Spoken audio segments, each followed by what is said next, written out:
All right, guys, welcome back to Mother's Mysteries. I'm your host, Cece, here with my co-host, Colleen. Yes, we're back at it again for another episode. I don't remember if this is episode 6 or 7 because the 3-part of the FLDS is throwing me off. Whatever number episode this is, guys. I'll figure it out after we record.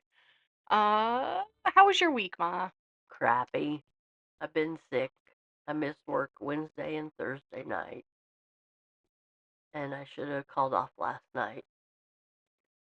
Because when I went in, it was a complete mess. I clean a medical facility and, People are gross. yeah, people that clean are gross. I can understand kind of, sort of, the patient grossity, but not really. But, yeah, that's all I got to say about that.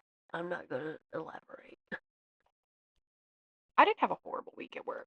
I mean, I got my new schedule and I'm not happy about that, but it is what it is. Can't do anything about that. Anyway.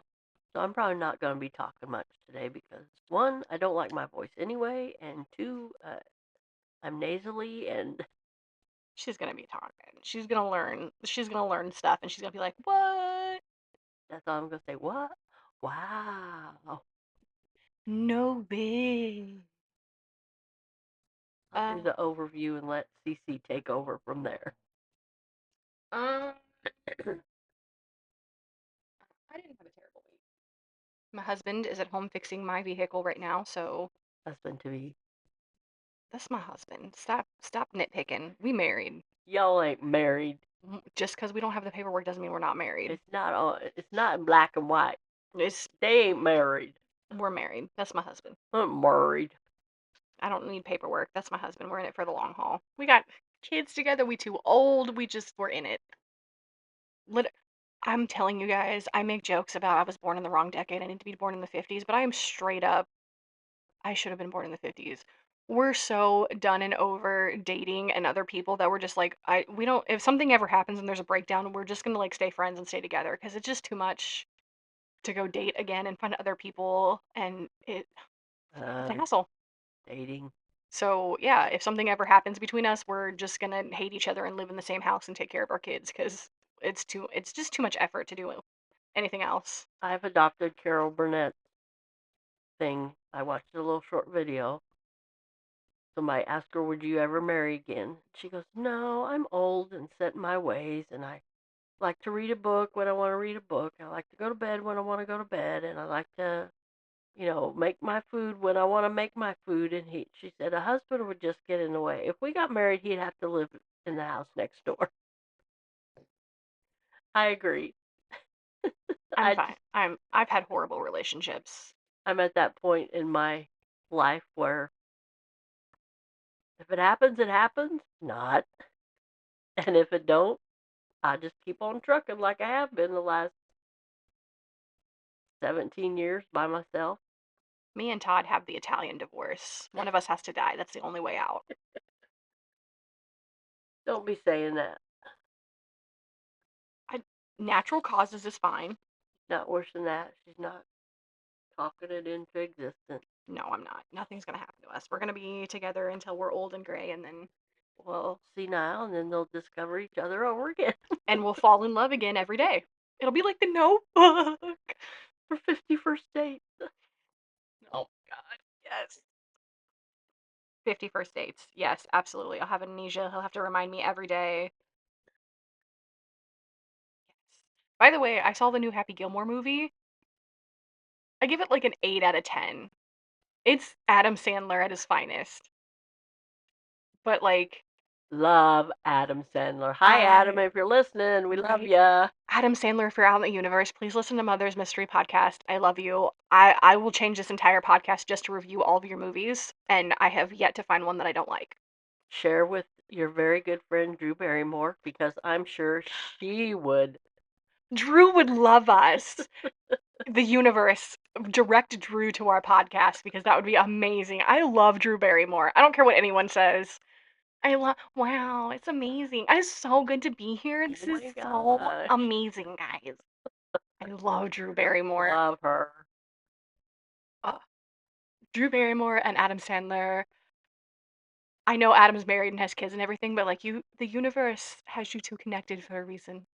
They're very good friends. They are very good friends. I love them. I love their movies. I love Adam Sandler. Anyway, yeah, me and Todd watched the new Happy Gilmore movie and it was also, I don't want to ruin it for anybody, but there's a scene where he's a heavy alcoholic in the beginning and like he's on a golf course and he like opens up the golf ball and takes a shot out of it because he's got alcohol hidden everywhere.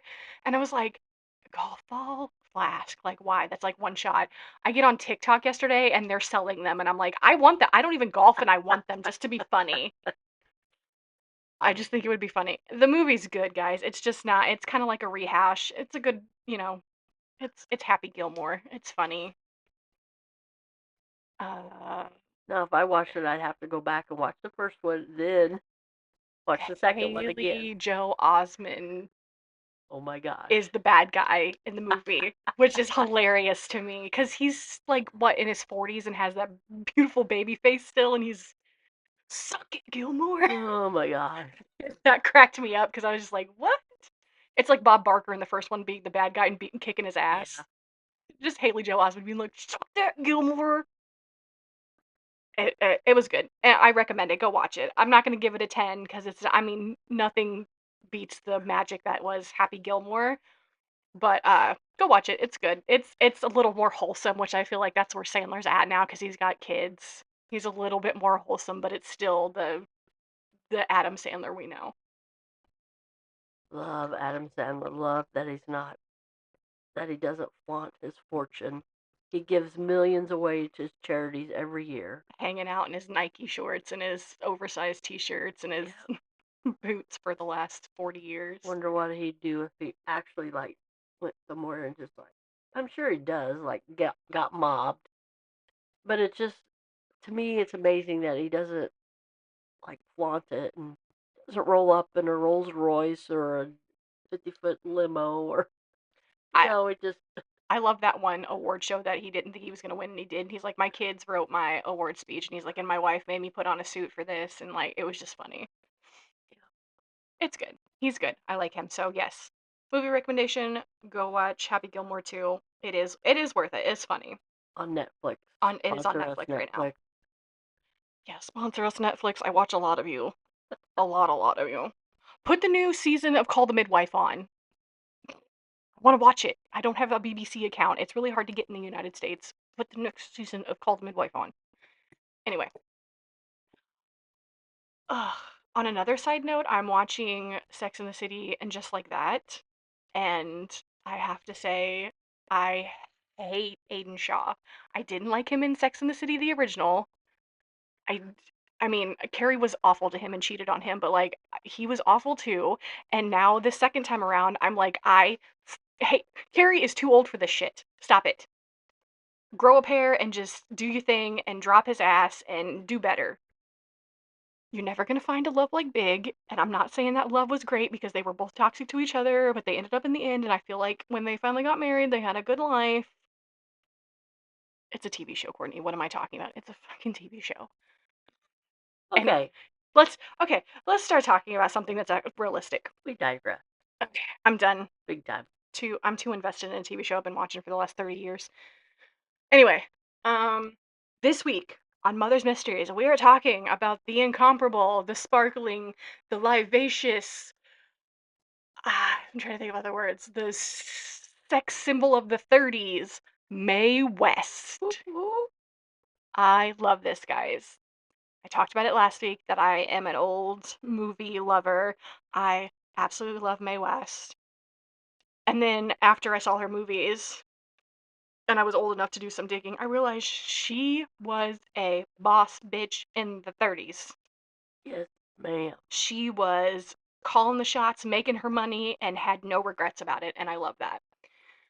I also am a little sad because she was also rained down upon by censorship and just the climate of the time. And I feel like if Mae West was transplanted now, she would be glorified. And I mean, she's glorified now, but she's gone. But I feel like what she was doing in the 30s, if she was doing it now, she would have Hollywood on its knees. So I'm sad that she didn't get to see what she was doing wasn't. I don't know. Anyway, I don't know what I'm going with that train of thought. So we're talking about Mae West this week. I have a lengthy script, but I feel like it's a lot talking points. So I don't know, guys. I don't want to make this a two-parter because next week is exciting for me because it starts Elvis week, and Whoop I and whoop. I and I solely think that next week's episode is going to end up being a two-parter because I want to give uh, credit due where credit needs to be done. But this might be a two-parter. So anyway, let's start out talk about the incomparable Mae West. Ma, take it away. Mae West was an American actress, singer, comedian, screenwriter, and playwright whose career lasted over 7 decades. A silver screen icon during the Great Depression, she was known for her independent characters, humorous double entendres. West made her show business debut at the age of 5 as Baby Mae in an amateur competition, writing her winning with her rendition of Moving Day. In 1911, she debuted on Broadway as a singer and dancer in a review in the review La Broadway. Yeah, that's Mae West. That's I have she was bold before bold was in. She flirted with scandal. She toyed with taboo, and she gave censors the runabout. She was an American blush, laugh, and she made Americans blush, laugh, and think sometimes all in the same breath. Mae once said, "When I'm good, I'm very good, but when I'm bad, I'm better." Hold on, I can do that better. When I'm good, I'm good, but when I'm bad, I'm better. That sounds more like her. She wasn't just a sex symbol, she was a writer, she was a comedian, she was the savviest of savvy businesswomen, and a pioneer who, in many ways, invented the celebrity personality in performing arts. So pull up a chair, pour yourself a strong drink, and get ready for the story of Mae West, the woman who refused to dim her shine. Guys, I'm getting so good at this writing stuff. Mm. So that was a little synopsis on Miss Mae West, but we're going to take it back to the beginning. I've broken this down kind of funny since we're talking about show business into acts. So, Act One is Brooklyn Baby. Mary Jane Mae West was born August 17th, 1893. That is the official date, but if we're talking about Mae West, she likes to blur the lines a little bit. So, it could have been 1893, it could have been 1900, it could have been, she liked to play around with that, but that is the official 1893. Uh, she was either born in Grace Point or Bushwick neighborhoods. That's kind of iffy too. But she was from Brooklyn, New York. She was a Brooklyn girl. Um, she was a home delivery by a midwife, which was I mean, 1893. That was kind of the thing. They didn't really have localized hospitals. Anyway, her mother was Mildred Dinkler. Her real name was Dogler. She was of German descent, so she Americanized it to Dinkler. Her mother was a corset and a fashion model. Kind of risque back in that time, but like corsets were a thing, obviously, so they obviously had to be modeled. Her father was John Patrick Batlin Jack. He was a former prize fighter. Yeah. Yeah, he was a man's man. He worked later as a special police. Um, if you look into that, that could either be he was like a glorified security guard or he worked for the mob. There's no never quite specify. Police and founded a private investigation Yep, agency. that was my next point. Sorry. Worked as a founded a private investigator firm later on in his life. Her mother was known as Tilly or Mild. I like Tilly better. Uh, in Mae West book, which I did read a little bit, she calls her mom Tilly, so we're gonna go with Tilly. Her mother was of German descent. Her older sister Kate died in infancy, so Mae West was the oldest child, but at this time, when she's growing up, she's an only child. And that plays a big part later on because I feel like her mother's ambitions and things that her mother wanted to do, she poured into Mae because she had had that child that had died earlier. So I think she poured everything into Mae, but then later on had two more kids.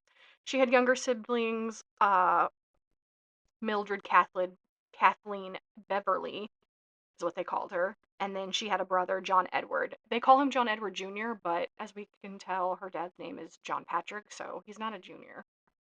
But Junior slapped onto his name sometimes. But John Edward and Mildred Catherine Beverly. Her first public performance was at 5 in a church parish show. She was an amateur showgirl by age 7. Her mother encouraged her performing singing lessons, dancing lessons, acting lessons. Her mother was, for all intents and purposes, a stage mom. She pushed Mae into stardom. I don't think it was really hard because I feel like Mae had the ambition to want to do that. So it's not like, toddlers and tiaras where she's like, drink your go-go juice and get up there and shake your ruffles. I think Mae absolutely wanted to, but her mom was just like, yes, you want to do this? We're going to, you're going to take your singing lessons, you're going to do your dancing lessons, you're going to act. There's a funny story about Mae West performing one time and she gets on stage and the spotlight isn't directly on her and she stamps her foot until they move the spotlight on her. So I feel like that kind of tells you anything. She wanted the spotlight and she knew what she was doing. Um, as a child performer, her name was Baby Mae. That is Act One, the early years. I have a couple quotes here from Mae West's book. Mae once said, I was a brash little blonde with a mouth like a truck driver and the timing of a comedian. She also later said, this is Mae West. She later says, I never loved any person the way I loved myself. She later on goes to say, it's not narcissism, it's survival. You gotta love yourself. It's not narcissism to love yourself unless you're to the extreme. Okay, so we're on to Act Two, folks. Vaudeville and the Rise of the Rebel. Mae made her name in the vaudeville world, the world of slapstick, song, and double entendres. She wanted to be more than just a chorus girl. By 1910, she was writing her own material, often under pseudonyms. In fact, Mae wrote most of her famous roles. She didn't just say lines, she created them. Uh, West had her rise to stardom in vaudeville. She joined shows with Gus Sun of the Ohio Vaudeville Tact.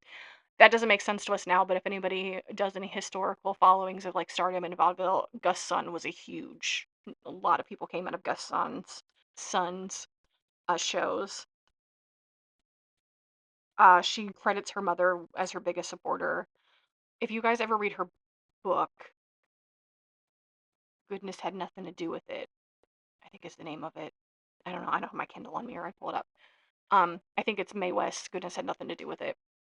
She talks about her mom all the time, about how her mom supported her and would come to shows and um, just, I mean, later on, her mom plays a bigger part too, but I don't think she would be where she was without her mother. And as a mama's girl, I feel that too, because I would be nowhere without my mom.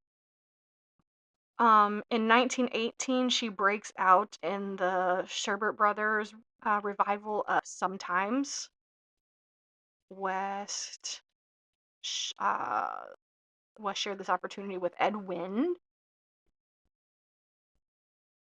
This show is when she debuts her famous shimmy dance, and she comes out later with a single, Everybody Shimmies Now. Um, a lot of people say she stole this from black entertainers. I'm gonna credit it like I am gonna credit Elvis when we talk about this next week. Black performers were suppressed in these times. white people weren't going to see black performers. Black performers were performing for black people. So if she stole this from black culture, it was to showcase that there was talent and things coming out of the black community. I'm going to talk about this later, and you guys can hate me or love me for it. This is the climate in the 30s. She brings black performers into her shows and into her later on in her career. She doesn't treat them as lesser. Yes, later on in her film, she has a lot of women of color as the help, but this is the 30s, and that was the only roles these people were given. She, even in her immense power later on that we're going to talk about, could not change the fact that the whole of the culture looked down on this community. I'm not saying it's right. I'm just saying that was the climate of the community. So I am not going to feed into that she stole this. I'm going to feed in that she brought light to this dance and this music because she was a jazz girl. If you really want to think about it, white people weren't listening to jazz, and if they were listening to it underground. So a lot of people say she stole the shimmy dance from the African American community. I'm not going to say yes, and I'm not going to say no. If she did, she brought light to it, and she made it famous. Good for her. Because a lot of people, after Mae West does the shimmy dance, a lot of other people start doing this shimmy dance. So she gets really famous with her shimmy dance and her single "Everybody Shimmy Now." That that's that's her vaudeville days, because after that she we go into act 3 of her life. She hits Broadway. She hits the stage, and not as a slapstick comedian, as a full-blown star, writer, producer. So act 3 is sex, scandal, and stage success. Hold on before we get into that. I have no, I don't. That goes on with this next play. Okay, I lied. So Mae West was always working on her own plays. Even in the vaudeville days, she was constantly writing, constantly working on her next big thing. She used the pseudonym Jane Mast. Her first breakout play was her most controversial, if you ask me. But she wrote a play called Sex, which in 1926, yes, in 1926, she wrote, produced, and starred in a play called Sex. Yep, just Sex. It was scandalized, audiences packed theaters to see it, critics clutched their pearls at it, and the police, uh, she was arrested for this play. It ran so long, though. Um, I do have a little summary about it. It's even the summary is kind of long. It's a 3-act play. It's a comedy drama centered around Margie Lamont, a sharp-witted sex worker in Montreal, striving for a better life. It's basically just this Margie has an old flame, a customer that she's fallen in love with. Um, but she gets a better opportunity from a young millionaire that comes to see her, says he'll marry her. And so she takes this man up on his opportunity. She goes away with him to meet his family, and they're engaged to be married. While Margie goes to visit his family and kind of meet everybody, her old flame is at this engagement party, we'll call it. And he kind of tells her, I love you and I want to take you away and I don't care about your past life. And which this man she's getting ready to marry, that she's engaged to in this play, is like, don't tell my family that you're a sex worker. So she hides it. But apparently, his mother knows that she's a sex worker and is going to out her and everything else. And this old flame is like, I don't care. I don't care what you are. I love you. And in the end, she runs away with the old flame and they run away to Australia and get married and have a great life. That's the synopsis of the play. The reason this is so scandalous is because at this time, the fallen woman, the sex worker, is supposed to be punished in the end, and she's not supposed to get what she wants. And Mae West is like, fuck that. This woman's gonna get what she wants. She gets the millionaire, she gets the happy life, she gets the happy ending. So, um, sex ran for a really, really long time. Uh, in February 1927, Mae West and her cast were charged with obscenity. They were all arrested. Her and the entire cast were arrested, and this brought so much publicity to her play. Like, this backfired on the police so bad. She could have easily posted bail and gotten out, but she was like, no, I'm making a point with this. So she stayed in jail. She went to night jail. She saw the judge. Judge sentenced West to 10 days in jail on Roosevelt Island, known as Welfare Island now, and she was fined $500. She served only 8 days of that sentence, and she was given a private wing of the jail. Um, there's a story about her refusing to give up her silk undergarments because cotton makes her itch. So she got to wear her silk undergarments under her prisoner clothes. It's also very well documented that the warden and his wife took her out to dinner every night. She claims that she had her eyes opening while she was in jail, but I feel like it was a very cushy time for her too. She wasn't treated like a normal prisoner. But because of all this, sex gets so much publicity, it keeps going. So that is like one of her most notable plays, and that's kind of what thrust her into the Hollywood light, which we'll circle back around to that in a minute, guys. Her next play after sex was The Drag. That is what it is. Drag performers were a real thing in the 20s and 30s.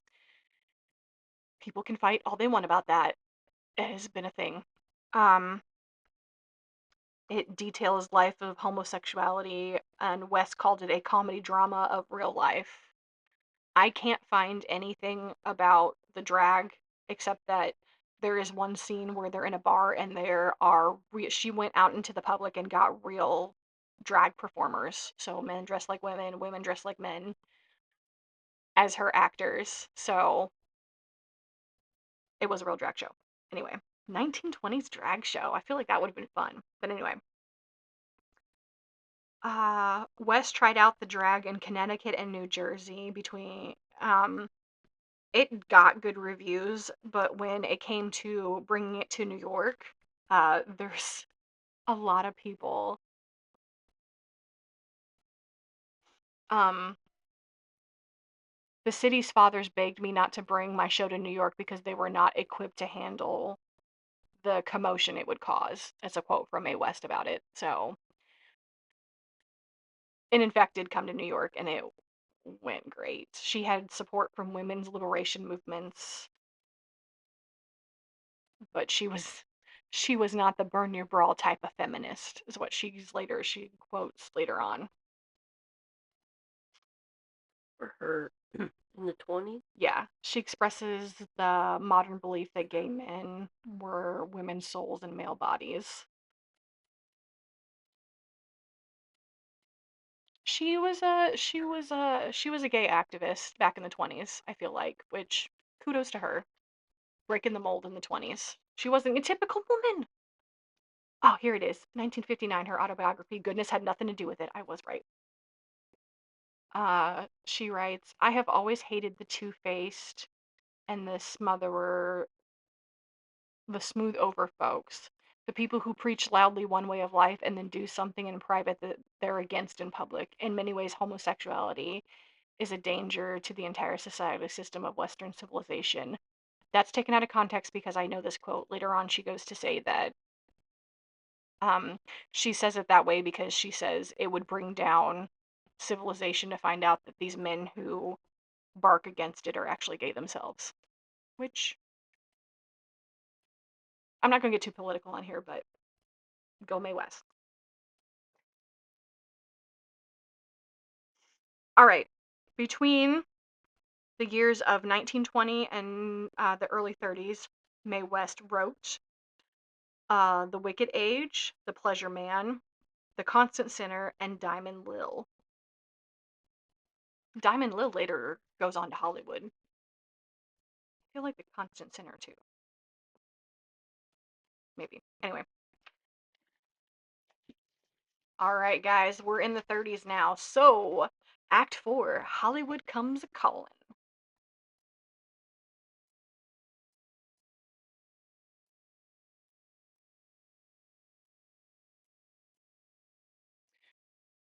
All right. Mae was in her 40s when she made her first major film appearance. The age where most actresses were already considered too old. She came to Hollywood in June of 1932. Uh, she signed a 2-month contract with Paramount Pictures. Her weekly salary was $5,000 then, which accumulates to $110,000 in 2023. So she was making a good 100,000 a week for Nice. Paramount. Which, by the way, in 1932, Paramount was facing bankruptcy. They had had a bunch of flops, a bunch of crap movies. When they signed Mae West, they were kind of like, she's our last ditch hope because she was doing so good on Broadway. They were smart when they did that. Mae West was nearly 40. She kept her age hidden in Hollywood for quite a while. Her first role for Paramount was Night After Night, and it was a bit role. I know a lot of you guys probably have never seen that movie, but she literally has one scene. She comes in, she gives the coat girl her coat, and she says, "Oh my goodness, look at this. It's either fur or diamonds because she's dripping in diamonds." Mae West. And Mae West looks at the coat girl and says, "Goodness, goodness had nothing to do with it," which is why we get the name of her book. But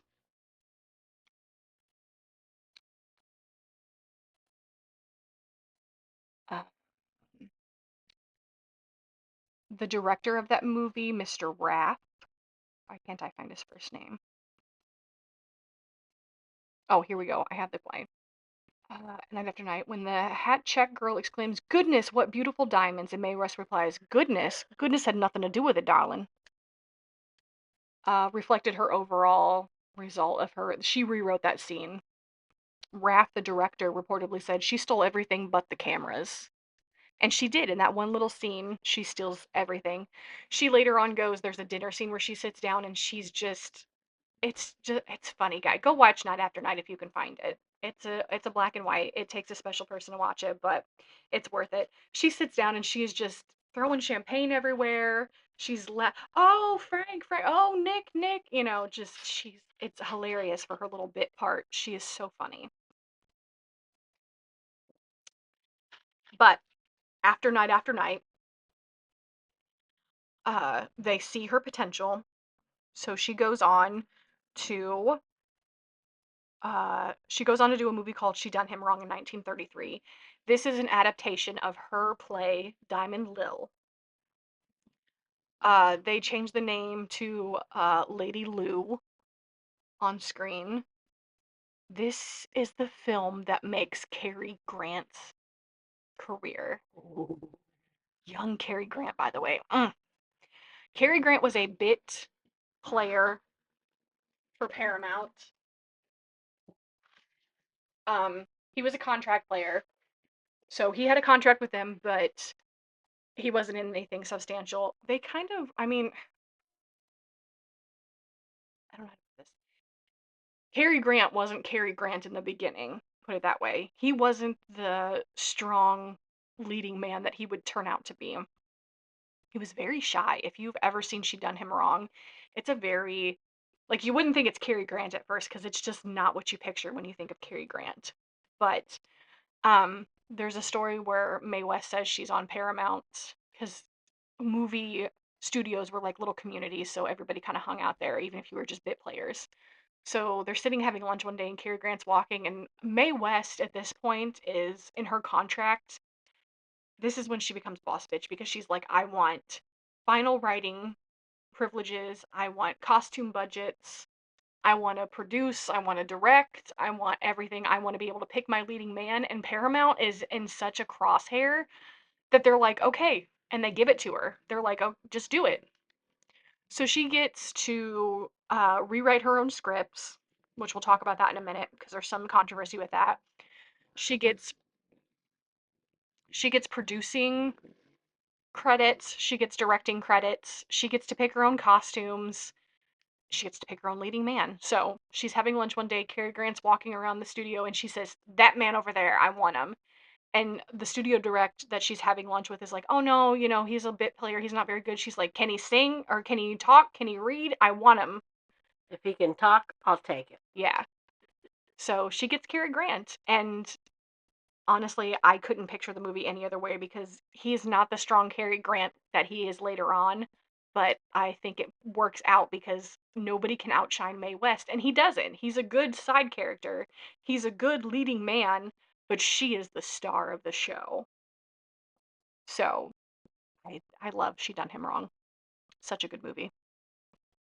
Uh, they Paramount claims that with this one picture, it cost them a little over 2 million to make, but they raked back 46 million.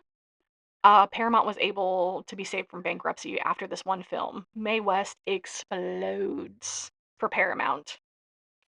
Um, right after She Done Him Wrong, that was in that was in 33. Right after that, she does I'm No Angel, which I think Mae West took Hollywood and was like, I'm gonna make movies about things that I want to do. She wanted to be a lion tamer when she was a young girl. She plays Tyra, the lion tamer, and She's No Angel.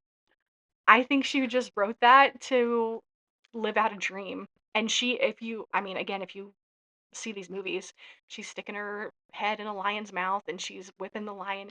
And that was unheard of. Lion tamers were men. And this time that was a manly role. A woman to come out and be a lion tamer is like, what? I think she was just trying to flip everybody on top of their heads and be like, women can do this too. And a big F you to anybody who thinks they can't. But she's she's a sex symbol for a reason. She's very flowy, very flirty, very not hiding it. She is what women want to be but can't. She is what men act like on screen, but she's a woman and she's doing it. She's taking the men. She has multiple lovers. She's flirting. She's picking men, the men aren't picking her, and that is a gasp in 1930 Hollywood. So, I'm No Angel. Again, she stars next to Cary Grant. The film was a box office hit, one of the most successful of her entire career. In the months after release, West could be found almost everywhere. She was in song lyrics. She was in murals in San Francisco, cartoons. Yeah, she was just everywhere. F. Scott Fitzgerald has a quote. He says, the only Hollywood actress with both iconic edge and a comedic spark. She was, I mean, after these two films, she explodes and she takes over Hollywood. And she is a powerhouse. And a lot of people hate that because she was the man of Hollywood, but she was a woman. And she was unapologetically a woman, too. She wasn't out here being a manly woman. She was dripping in jewels and furs, very feministic, but bossing it up like a man and not apologizing for it. So in 1930 alone, she did Night After Night, She Done Him Wrong, uh, I'm No Angel, Belle of the 90s, My Old Flame, Going to Town, Klondike Annie. We're gonna circle back to that movie. Go West, Young Man. Every Day's a Holiday. In 39, she did Little Chickadee. And then in 43, she did The Heat's On, which was her last film. We're gonna talk about Little Chickadee and Klondike Annie right now. Uh, because we're getting into Act 5 where we're gonna talk about censorship and the codes. So, um, right when she goes out to Hollywood, FDR is in office and he starts putting the hammer down on morality, and that brings the hammer down on Hollywood. And like we've been talking about, Mae West was unapologetically feminine and sexualized, and she didn't care because that's how she lived her life, and she was going to do that on screen too. So in 36, she does a movie called Klondike Annie. It is so heavily censored that um, Mae West says she hates this movie. That she had to fight so hard for stuff, so many revisions. This is the movie where she gets labeled as box office poison, and that is because a morality group put out this big list and ruined the careers of a lot of actresses. Jean Harlow, um, Mae West is on that list.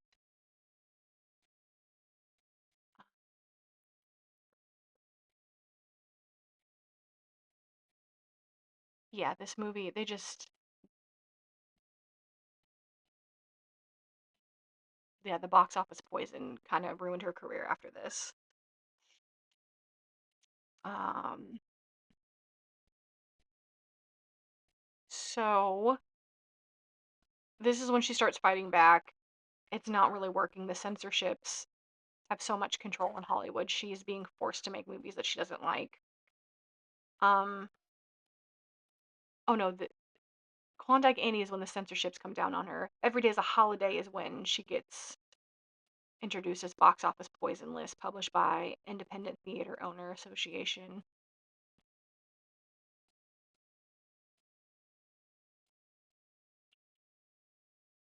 I just found Mr. Rapp's first name, George. George Brad. So yeah, after Every Day's a Holiday in 37 is when she gets put on the box office poison list, and that tanks her career pretty much. She's and by this time she is heading towards 50. I don't care what anybody says, she's gorgeous even in her 80s. At the end of her life, she's freaking gorgeous.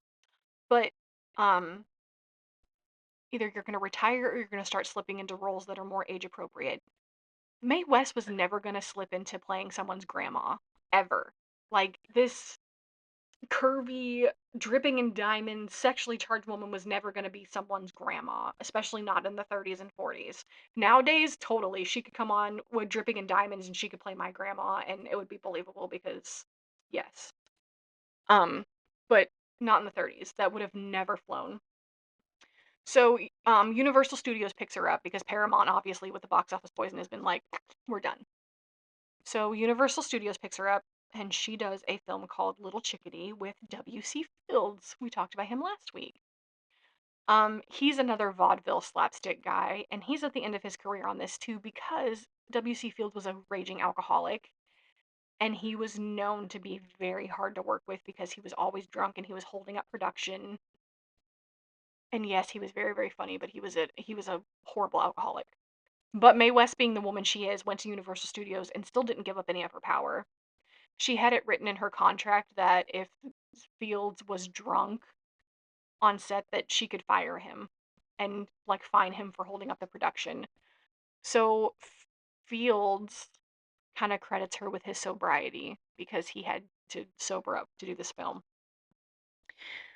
I can tell you right now, out of all the Mae West films, Little Chickadee is the one that I don't rank very high.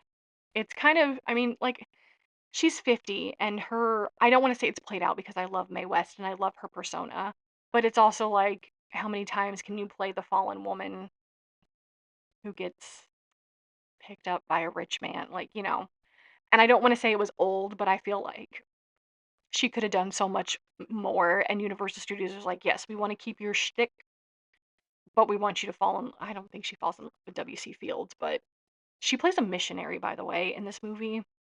No, no. Can I backtrack a little bit? Sure. Excuse me. She was included in the box office poison list published by Independent Theater Owner Association. This didn't stop producer David O. Selznick Mm-hmm. from offering her a role of Belle Whatley in Gone with the Wind, but West declined, saying it was too small and would need rewriting. Sorry, I just As thought no, that was a little interesting tidbit. I ran over that line and I should have gone back to that. I love Gone with the Wind. Could you imagine Mae fucking West as Belle Watling? No, no, she She, declined for a purpose, and they picked the right actress for it. yeah, because that wouldn't have been a small. Belle Watling would have been in No, Scarlett O'Hara's face, telling her to shut the fuck up. yeah, Oh, I would have loved to see that though. All those little scenes with Belle Watling, Mae West just sitting there dripping in diamonds, and mm. sorry, I just saw that and had to go back over that. Could you imagine her? Oh, Belle Watling and I'm trying to Butler. Could you? Oh, her think. interacting with Oh, okay, Butler. Belle Watley. Okay, She was the whorehouse. yeah, Yeah, the one that. I was trying to. Yeah, she goes to prison to see Rhett, Yeah, but for good reason. yeah, because they're friends. Yeah, But Scarlett thinks Brett's messing around with her now. yeah, I don't think he ever did. But anyway. no. But I can just imagine Mae West. Like, that would have been a totally different movie, but I could just Oh yeah, imagine her talking to Rhett. Come here, Rhett. Come up and see me sometime. Just, I can't even talk like her without shaking my shoulders, and she's doing the shimmy over here, folks. I'm shimmying like Mae West. Ugh, I love her. God, she can't do anything wrong. I don't care. I'm gonna have the police at my house. I'm gonna stand in your yard and do my shimmy dance. Uh, so yeah, Little Chickadee's not her final film, but it's a hard one. The problem with that is that Mae West couldn't get her normal lines in. So, like one of the lines that they wanted to cut out that people found so offensive was, when I'm caught between two evils, I generally take the one I've never tried before. That sounds harmless to us, but in the 30s and 40s, that would have been a no-go. Um, West's final film was a period piece, The Heat's On. It was produced by Columbia Pictures. She only agreed to star in it for personal favor to uh, Giorgio Ratoff. It was the only film where she was not allowed to write her own dialogue. The result was poorly received. West later cited her frustrations with the censorship as a key reason for her departure from filmmaking. Um, After Hollywood, Mae West wasn't silenced. She doesn't drop off the map, by the way, guys, just because she stops making films. Oh no. Mae West goes on to do nightclubs and stage shows and Broadway revivals. She has a whole Las Vegas show. I'm getting ahead of myself. But she has a whole Las Vegas show, which is great. You can actually see footage of that, and it's fabulous. Um, but we're going to take it back to her issues with censorship. So after Hollywood, we're in the 30s. Radio shows are still a big thing right now. There's no TV yet, guys. We're back. We're back in the good old days where your family gathered around the radio and you had to go to the movie theaters to see a movie. So on December 12th of 1937, West appeared in two separate sketches on the ventriloquist Edward Bergen's radio show, Chasing the Sunborn Hour. Appearing as herself, West flirted with Charlie McCarthy, Bergen's uh, ventriloquist dummy. Using her usual banter and wit and her risque sexual references, West refers to Charlie as all wood for all wood in a yard long.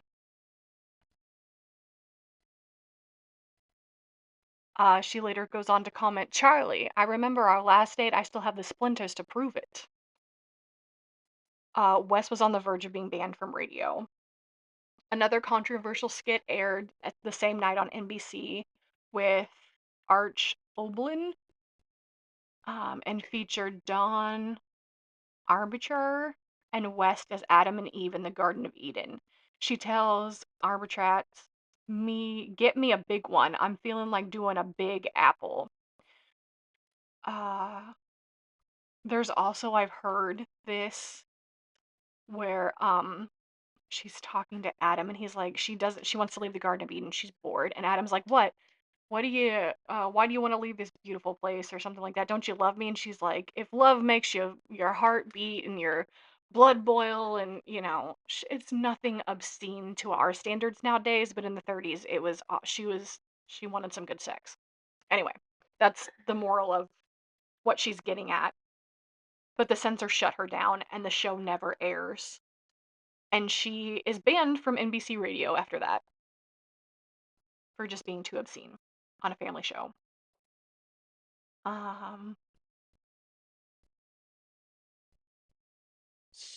oh yes, the FCC comes down on her. They say she's vulgar and indecent. She the period codes of the 30s she blows through. NBC radio bans West and the mention of her name in any following productions. She doesn't return to radio until January of 1950. She appears on an episode of the Sheffield Supper Club with Perry Como. Archimed's career did not suffer any serious repercussions for it, but hers did because she's a woman and she's sexual. And why is that okay? A man could have done that, but a woman, no. The Chesterfield Supper Club. Sorry. Oh, the Chesterfield Supper Club. Sorry. Sorry, guys. So yeah, she does radio, and obviously she breaks the censors on radio. This is when she says screw it, and she does her stage show. She goes back to Broadway for a while, and she does her Las Vegas show. Um,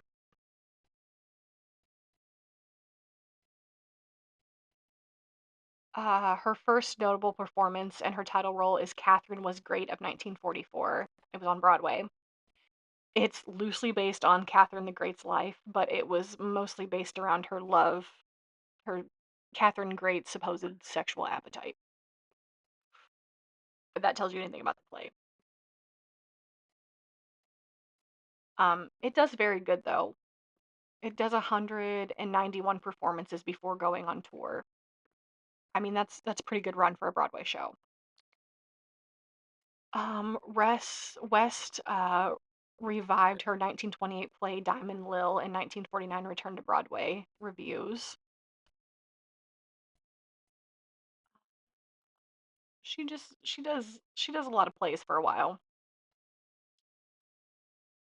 Um, on March 26th of 1958, West appeared on a live television Academy Awards and performed the song "Baby It's Cold Outside" with Rock Hudson, which received a standing ovation. In '59, she released her autobiography "Goodness Had Nothing to Do with It," which became a bestseller. West made several television appearances promoting the book, including the Dean Martin variety show. That was such a good one. If you guys go to YouTube and look up Mae West on the Dean Martin show, it's good. In '59 on the Red Skelton show, in '59 she was on the Martin show, the Dean Martin show. In '60 she was on the Red Skelton show.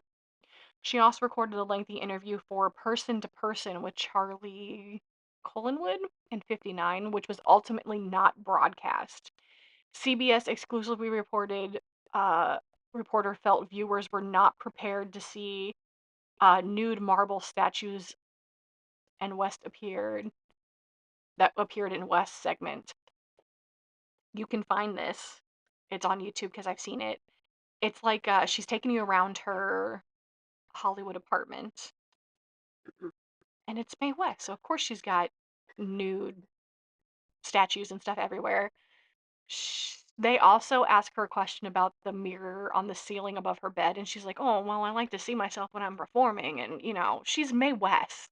She's just being herself, and they shut it down, and it never airs. But it's just Mae West being Mae West. Um, she was a guest star on the sitcom Mr. Ed in '76, where she appeared on CBC's special Backlot USA, where she was interviewed and promoted two of her songs. She did have a very good singing career. Um, if you guys have seen Burlesque, the song when Allie finally makes her debut and starts singing, "A Guy That Takes His Time," that is a Mae West song. We're gonna add something in there, Ma. I saw your face. No, you. In 1976, she appeared on the CBS special Backlot USA, hosted by Dick Cavett, where she was interviewed and performed two songs. Hmm. Um, she had a recording career in the early 30s, which she put out her last record in 55. The Fabulous Mae West. Oh no, the Fabulous Mae West came out in 65. I'm Am I too young? And he's good for me. She had a Christmas album too. Santa, come up and see me. Can you imagine Mae West hitting on Santa? Uh, her Back to her Vegas shows. They're fabulous. Mae West is credited with being the first like drag persona because she's so comical that you can't not. Like I know many drag queens that started out doing Mae West impressions because she's so overblown that it's hard not to. She is a drag performer. Mae West was not she wasn't like that outside of Hollywood. She actually lived a very quiet, reserved life. She didn't smoke, she didn't drink. She was never seen at parties. Most of the photographs where she's not on set, she's at like boxing shows and she watches prize fights and stuff like that. She just lived a quiet life outside of Hollywood. She had that big persona, but that wasn't her behind closed doors. I say that because this is one of the biggest examples of a public persona not being the real person, which we're going to talk about more of that next week when we talk about Elvis.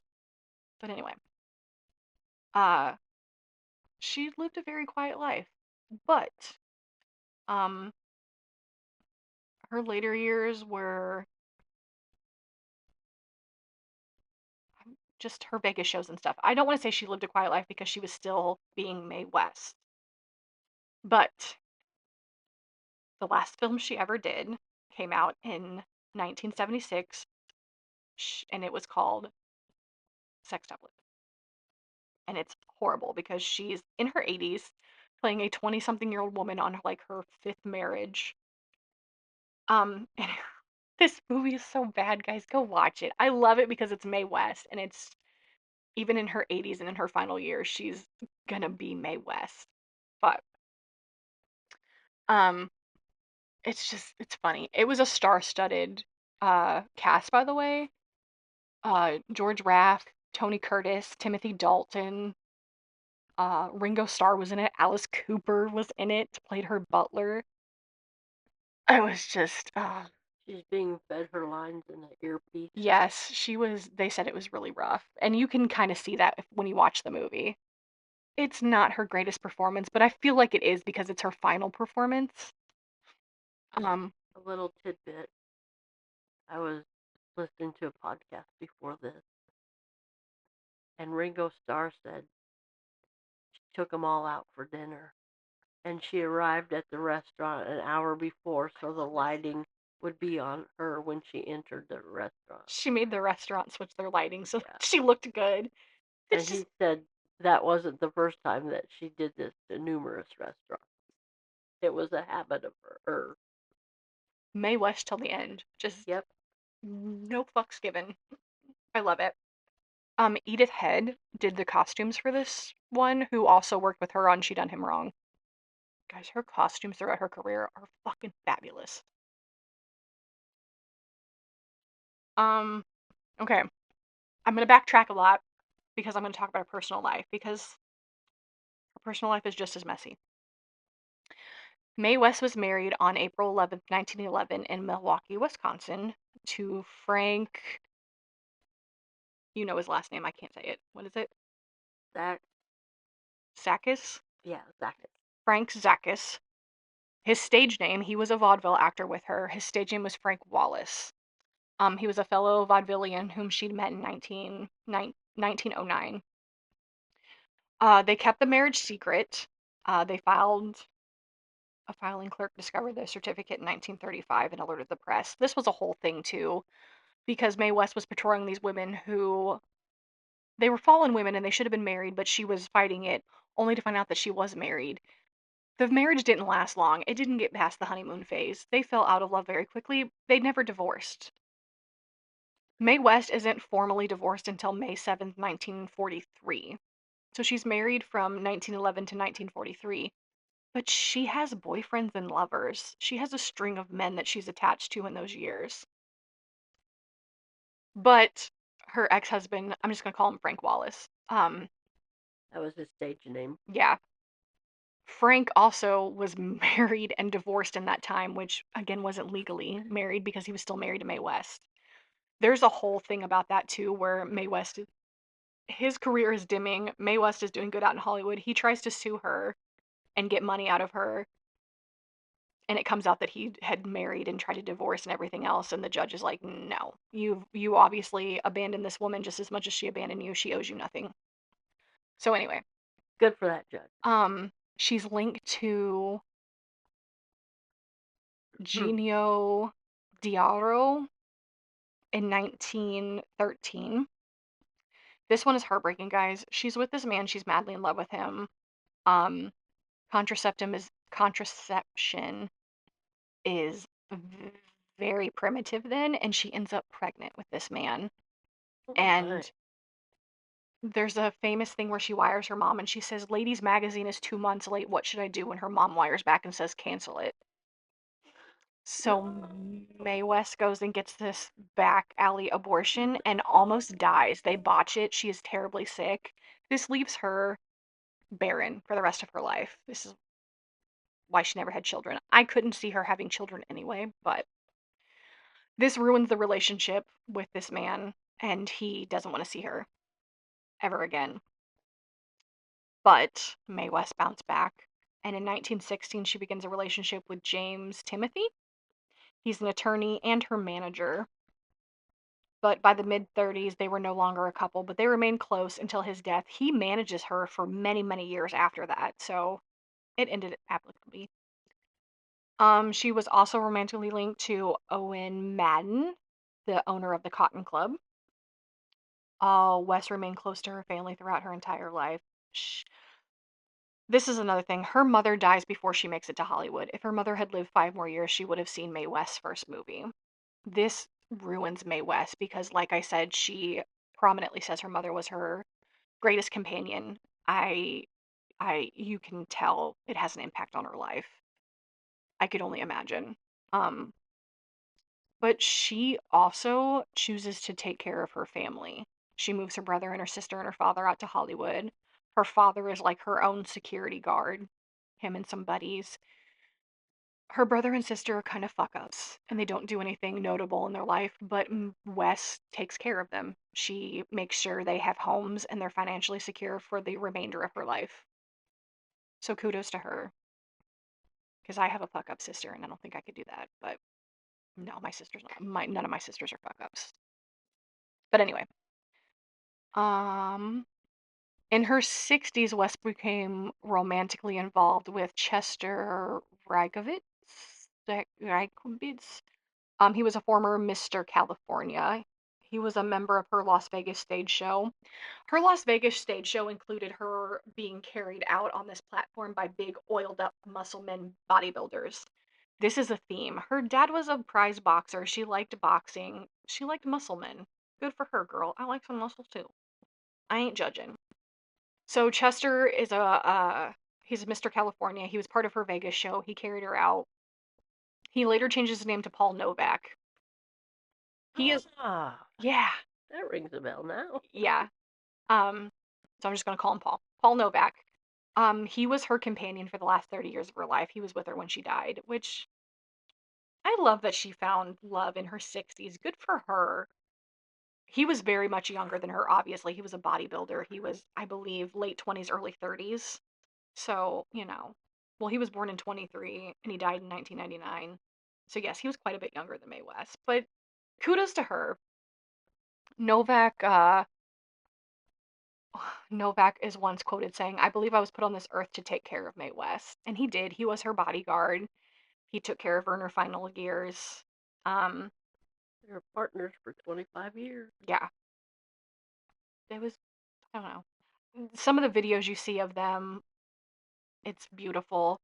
her book, she writes beautiful things about him. In his book, he writes beautiful things about her. I'm looking at a picture here where it looks like it's a wedding, but I know they were never married. But she's in a beautiful gown and he's in a tuxedo, and they just look so like lovingly at each other. It's beautiful, guys.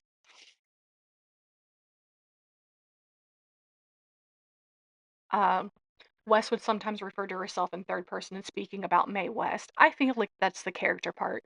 There was the character Mae West and there was Jane, and I feel like she played that character. So when she does that, she's talking about the character, not herself. Like I said, what she was on stage and film was not what she was in her personal life, and that's very prevalent. But here it comes, guys.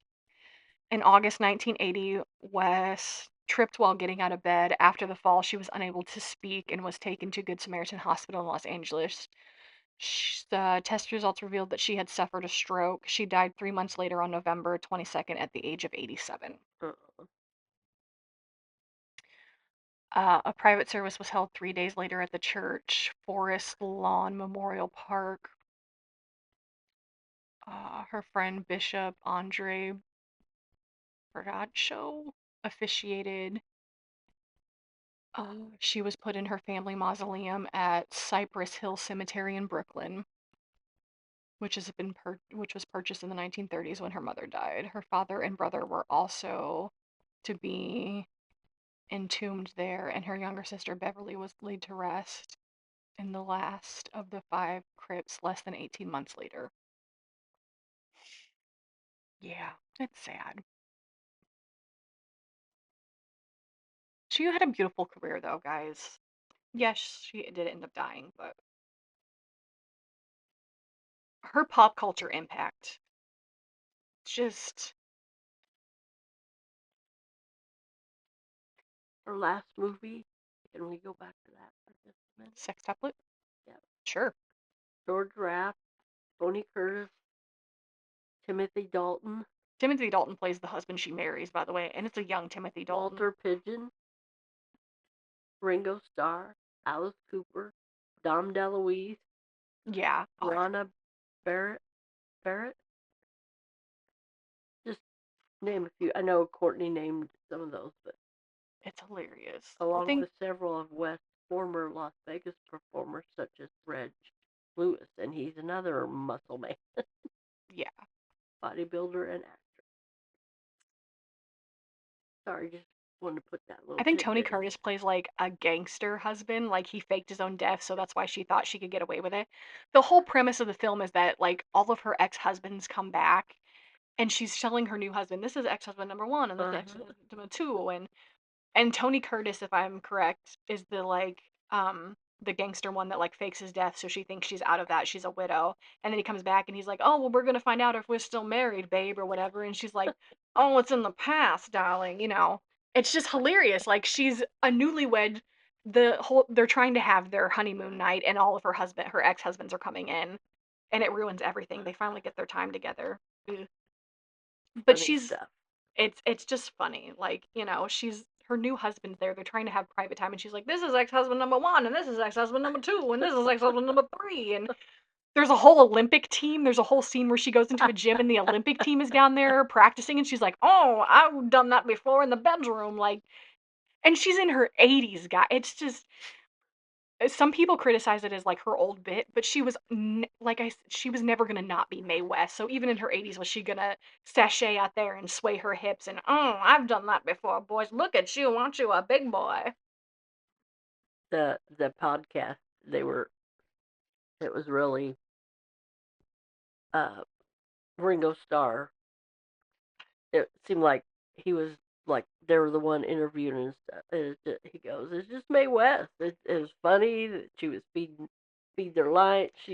They fed her lines through the earpiece, and Yeah, a lot of people say it was difficult because she would have to stop yeah, and listen and then say her line, and then you'd say her line, and she'd have to stop and listen for the next line. They said it was difficult, but it was, I mean, 80, 80 years old. yeah, she was 80, 81 when she did that. Yeah, just hey, I've been in a film with Mae West. Yeah, I wouldn't even care. I would. It's great. Alice Cooper plays her butler, and he like sings a song at the end. It's it's so bad, but it's so good, I can't guys. remember Dom DeLuise. I want to say he plays like her dresser or something. Like he comes in, he's like, "Oh no, no, that was that one guy." I don't remember what Don. It's been so long since I've seen that movie. I know who you're talking about because they were talking about that on the podcast. Oh, It was like a wrestler. straight laced guy, and he kind of plays a gay guy, and Yeah, he's like really. He played like a bunch of serious roles, and in this one, he's like, "Oh, the fabric's everywhere." He's like real yeah. crazy. Girl, I can't remember who it I is. know they talked about that too in the podcast. That was just an Hold on, hour let me ago. I look it listened up. to it. American actress and sex symbol Marlo Manor has just married her sixth for the sixth time. Her new husband, Sir Michael Bridgerton, as she departs on her honeymoon in her honeymoon suite at the posh, exclusive London hotel reserved for them by her manager Dan Turner. The hotel is also located in Marlowe, now Lady Bridgerton, and her husband and knight. Once inside the suite, a couple are unable to consummate their marriage due to the constant demands of Marlowe's career, such as interviews, dress fittings, photo sessions, as well as various men, including her former husbands. Uh, and enters an American athletic team who all want to have sex with her. I don't remember the Olympic team.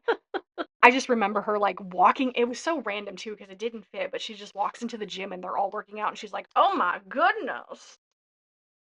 It's funny. Meanwhile, Travis will search for the audio tape containing his client's memoirs to destroy them.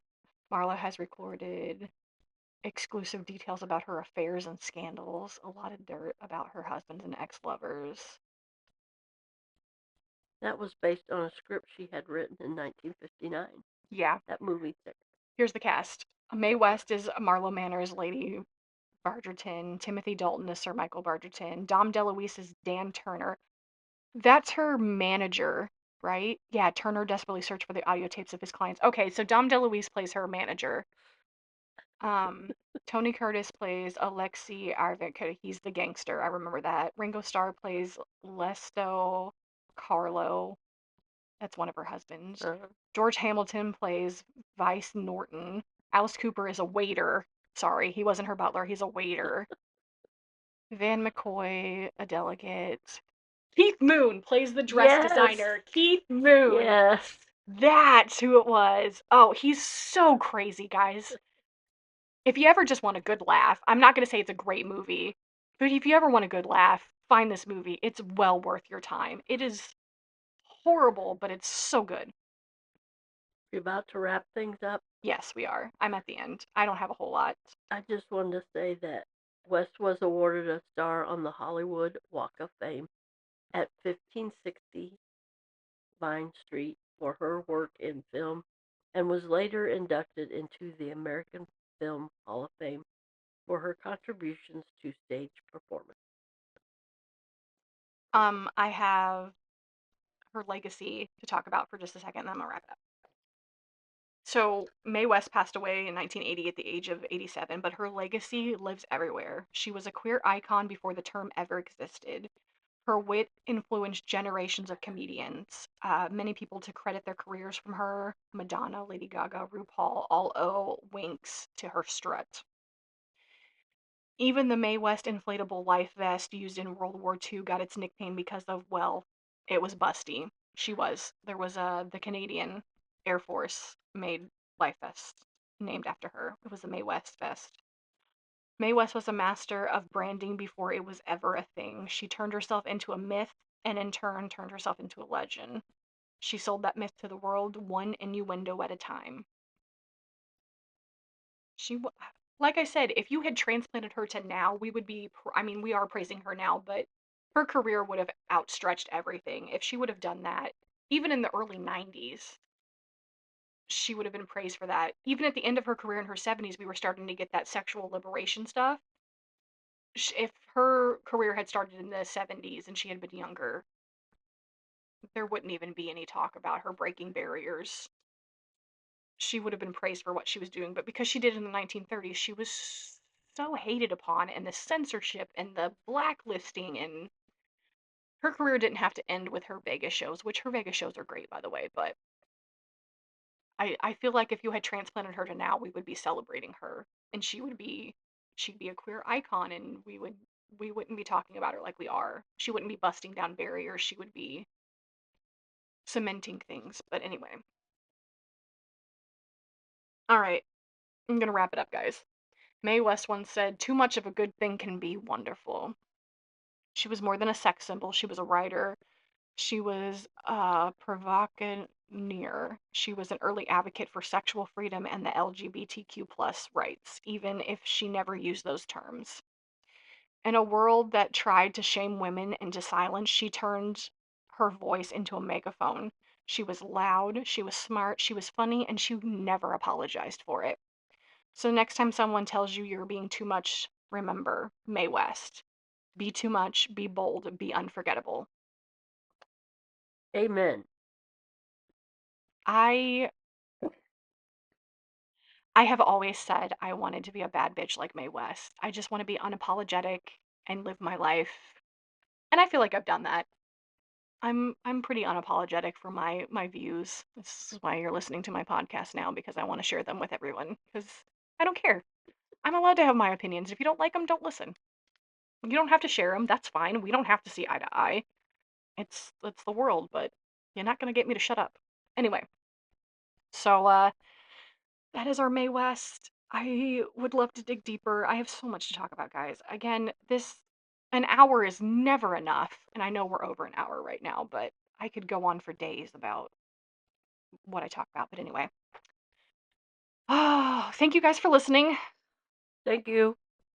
Uh, Reach out to us on the Facebook, on our group, Mother's Mystery Podcast. We love to hear you guys. We're on Apple, we're on Spotify, we're on iHeartRadio, we are on the YouTubes, all Mother's Mystery. Uh, again, I'm going to start dropping our email address into our description so you guys can reach out that way if you want. But yeah, that's all I got on Mae West, guys. Go, go live, go be bold, go do something great this week and do it in the name of Mae West. Yes. Go, go do the shimmy dance and tell them it's from Mae West. Uh, don't forget to rate, subscribe, like, share us. You guys have a great week. Be kind, be loving. All right, that's all I got. Gonna say bye. Later. Bye, guys. CC is out.